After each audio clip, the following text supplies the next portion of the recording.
আসসালামু আলাইকুম ভিউয়ার্স, সবাই কেমন আছেন?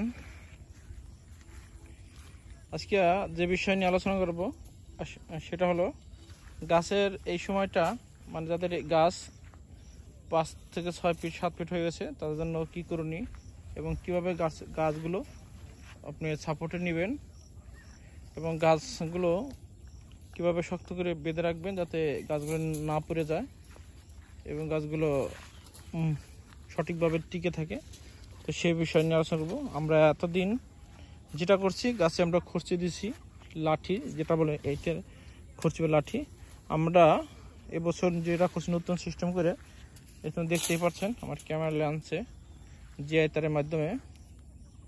তো কি করছি, প্রথমে আমরা জমির সাইডে এখানে কোনায় এভাবে একটা লাঠি কাটছি মজবুত করে, দেখছেন ভিউয়ার্স।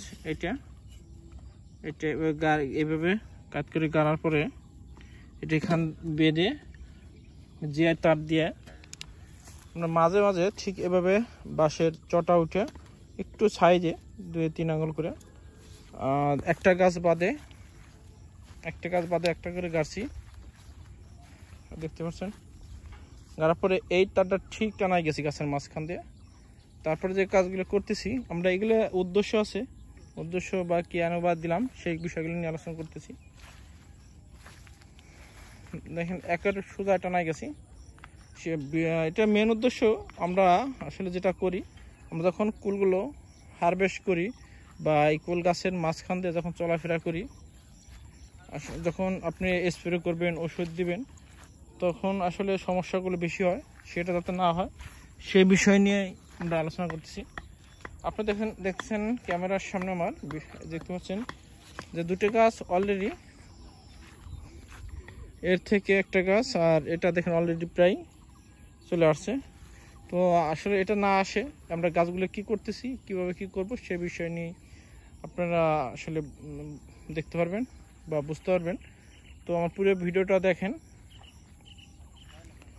সামনে কীভাবে বাঁধতেছে সে বিষয়ে আসলে দেখি, চলেন। আসলে আমি তার মাঝে একটা কথা বলি, এটা আমার আমের বাগান, দেখতে পাচ্ছেন। এটা একটা আম, এটা ব্যানানা ম্যাঙ্গো, সামনে দেখতেছেন এটাও একটা ব্যানানা ম্যাঙ্গো। দেখেন ভিউয়ার্স, আমি ছোট গাছ লাগাই, কেটে দিই ব্রাঞ্চ, কেটে তারপরে 3-4টে ব্রাঞ্চ বের হয়। আমি সবসময় ছোট গাছ লাগানো পছন্দ করি এবং গাছগুলো ঝুপালো হয়। দেখতে পাচ্ছেন সামনে একটা আম গাছ, কি সুন্দর। তো ভিউয়ার্স সামনে চলেন দেখি।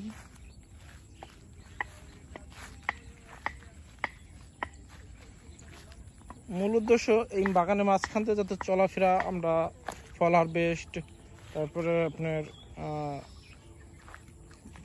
স্প্রে করার জন্য মূলত একটা জায়গার দরকার হয়, সেটাই আমরা করতেছি, একটা লাইন ঠিক রাখতেছি। তো ভিউয়ার্স সামনে চলেন দেখি কি করছে না। দেখুন ভিউয়ার্স কি করছে, এখানে একটা যে লাঠিটি কাটছে, এই লাঠিতে এই গাছটা এখানে বেঁধে দিছে। আর ছোটোবেলায় যে খরচগুলো দিছিল, এই খরচগুলো ঠিকই এরা রাখার পরে এখানে বেঁধে দিবে।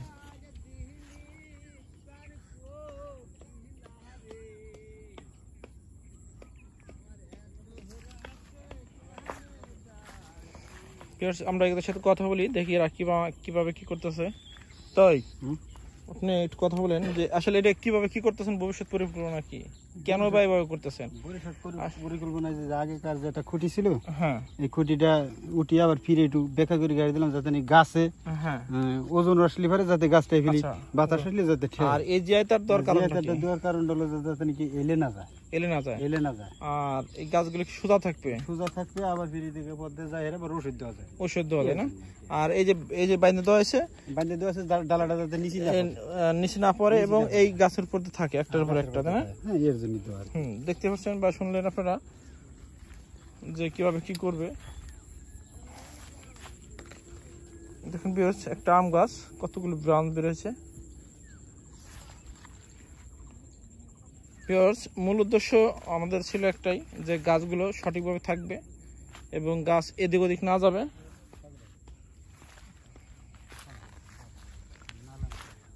আপনারা চাইলে ভিউয়ার্স এভাবে করতে পারেন। দেখেন আমি পুরো বাগানে, আমার নিজের বাগানে একেবারে করছি আমার নিজস্ব মতামত দিয়ে এবং নিজস্ব বুদ্ধি দিয়ে করছি। আপনারা চাইলে করতে পারেন। আর আসলে আপনাদের উদ্দেশ্য জানানোর উদ্দেশ্য এটাই যে আমি আসলে একটা এইভাবে আসছি, আপনারা চাইলে আসতে পারেন এবং যদি কারো ভালো লাগে অবশ্যই।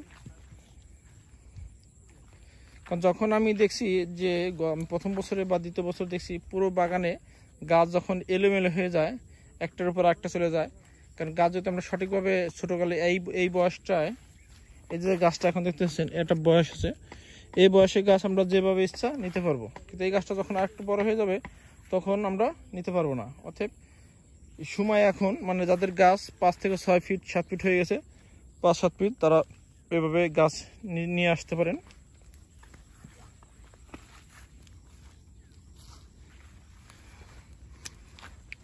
একটা জিনিস দেখাই, এই যে গাছটা এখানে একটা, এই গাছের আগা, এই গাছটা আসলে অধিক দূরত্বে টাইনা বানছে, কারণ এই গাছটা গেলাম অধিক চলে গেছিল। ওই সামনে দেখছেন এই যে আমার এই গাছের লাইনে সুতো, এই গাছটা দেখেন এই যে চলে যাচ্ছে ওদিক, হ্যাঁ একটু ছেড়ে দাও, গাছটা দেখেন ওদিক চলে গেছিলো। এখন এই গাছটা রশি দিয়া দেওয়ার সাথে টাইনা এই যে বান্ধা হলো। গাছটা এখনো ছোট চেকুন, অতএব গাছটা এখন যারা বাঁধবেন অন্তত 2-3 আঙ্গুল ফাঁকা করে বাঁধতে হবে, এইরকম ফাঁকা করে বাঁধতে হবে যাতে আপনার গাছটা মোটা হয়, যাতে এইখানে ক্ষতি না হয়। শুধু এখানে না, আপনার যে জায়গায় বাঁধেন দেখেন এই যে কতটা ফাঁকা করে বাঁধছে, যাতে এই গাছটা মোটা হবে এবং এর থেকে গাছটা শক্ত না হয়ে যায়, আটকে না যায়। এই জায়গায় একটা দড়ি বাঁধো, এই জায়গায় একটা দড়ি দিয়ে এটা বাঁধো। দেখতে পাচ্ছেন আমরা কিভাবে কি করতেছি এবং কিভাবে কোন পরিকল্পনায় করতেছি। আপনারা চাইলে আমাদের বাগানে আসতে পারেন, ভিজিট করতে পারেন এবং আমাদের ভিডিওগুলো দেখতে পারেন এবং বিস্তারিত আপনি ফোনে জানতে পারেন। বেশ আমি আবার বোঝাচ্ছি, দেখেন এই যে গাছটা, এই ঢালটা গুলাম আমার এই পুরো লালির ভিতরে এখনই চলে গেছে। তো এখন কি করবো, এই ডালটা যখন আমি সোজা করে এভাবে নিয়ে আসবো, তো কি হবে, আমার এই লাইনটা সোজা হয়ে যাবে এবং এই মাঝখান দিয়ে চলাফেরার জন্য খুবই সুবিধা হবে। এই দেখেন এই লাইনটি দেখেন কিভাবে সুন্দরভাবে একভাবে সোজা হয়ে গেছে প্রত্যেকটা গাছ। এখন একটু এলোমেলো মনে হইতেছে, আপনি 2 থেকে 3 দিন পর দেখবেন পুরো বাগান ঠিক হয়ে গেছে। আমি একটু ক্যামেরা উঁচু করে দিই, আমার এই বাগানটা দেখেন, এখানে আমার 15 বিঘা কুল আছে। আমার এই কুলগুলো সম্পূর্ণ নতুন কুল, থাই আগাম বলতে পারেন এবং ভারত সুন্দরী বলতে পারেন, যেটাই বলে এটা একটা আগাম কুল 15 বিঘা। আর একটা বিষয়, এর মাঝে আমার কুল আছে, আগাম টক কুল আছে, বড় টক কুল, মিষ্টি টক কুল, যেটা আগাম টক মিষ্টি করে। যে গাছগুলো দেখেন কি সুন্দর সতেজ বড় হয়ে গেছে, এটাও আছে। তো ইনশাল্লাহ আমরা যদি সাকসেস হতে পারি, আগাম ফল আসতে পারে ইনশাল্লাহ, আগামী ডিসেম্বরে আমরা যদি হারভেস্ট করতে পারি, তো আমরা চেষ্টা করব ব্যাপক সারা দেশে ছড়িয়ে দেওয়ার এই বীজটা। ভিউয়ার্স দেখতে পাচ্ছেন আমগুলো, আমার এই আমগুলো গাছগুলো দেখে খুবই ভালো লাগতেছে, যে সুন্দরভাবে পুনিংভাবে আমরা নিজেরা তৈরি করতেছি। গাছগুলো ছোট গাছ লাগাইছিলাম, একেবারে ছোট, কারণ গাছের বয়স মাত্রই লাগানোর থেকে এই 4 মাস 5-6 মাস হচ্ছে। আর যখন গাছগুলো লাগাই, গাছের অত গ্যাপটিনির ঠিক 2 মাস পরে 1-1.5 মাস পরে আমরা চারাগুলো নিয়ে এসেছিলাম।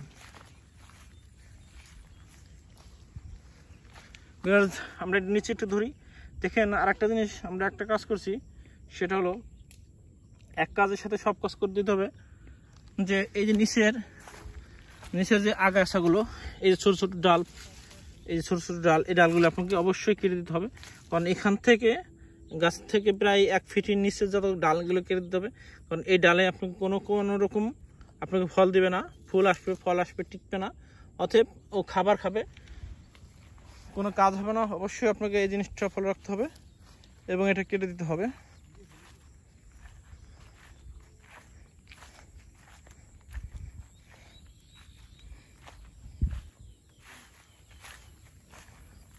দেখা একটা গাছ দেখে আমি, কিউজিয়া, এটা কিউজিয়া আম, মাশাআল্লাহ গাছটা।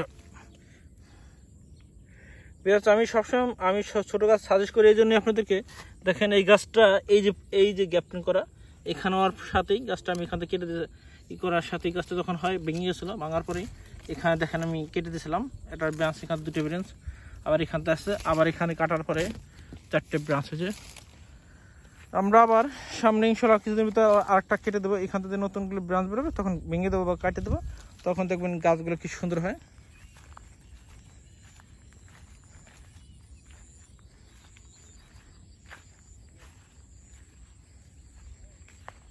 ব্যবস্থা দেখতে পাচ্ছেন, আসলে আমার তো ড্রোন নাই বা বড় ক্যামেরা নাই, তারপরে আমি একটু জুম করে দেখাই আমার বাগানটা, এরিয়াটা, এটা নতুন বাগান, এই জুম করে দেখাচ্ছি, এটা আমার পুরো বাগান। এখানে আছে কুল আছে, এখানে মূলত আমার বাগানগুলো মালটা, কমলা, আর চায়না 3 লেবু, আর হবে আপনার আম, এখানে কিউজিআই, ব্যানানা ম্যাঙ্গো, বারি 4, সব কিছু মিলিয়ে আমি নতুন প্রজেক্ট এটা শুরু করছি গত 6 মাস। অবশ্যই আমার জন্য আপনারা দোয়া করবেন, আমি আপনাদের জন্য দোয়া করি। দেখুন ভিউয়ার্স, গতকাল যখন আমার এই ডালটা বাঁধে, এখানে একটা গাছের সোজা দেখেন আলটা কি সুন্দর হয়ে গেছে, এভাবে ঠিক এভাবে সোজা হয়ে যাবে, আপনার মাঝখান দিয়ে চলাফেরা করতে পারবেন অবশ্যই।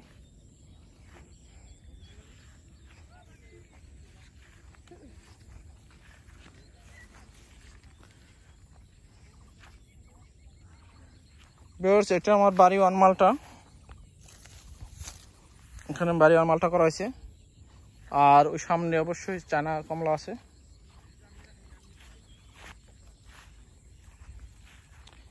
আর একটা জিনিস দেখাই, সেটা হলো এই জিয়া তারগুলো কলম খুবই ভালো, তাই আপনারা যদি কিনেন অবশ্যই মোরগ মার্কা, যে জিয়া তারগুলো জম ধরবে না সেগুলো অবশ্যই কিনবেন। এই জিয়া তারগুলো আমাকে 20 বছরের ওয়ারেন্টি দিছে, দিছে, এর ভিতরে কোনো জম ধরবে না। আমি জানি, আমি আসলে কেবলের ব্যবসা করি, নেটের ব্যবসা করি, আমি জিয়া তার কিনি, আমার কেনার অবস্থা আছে, তথাপি আমি জানি আসলে ওইগুলো জম ধরে না।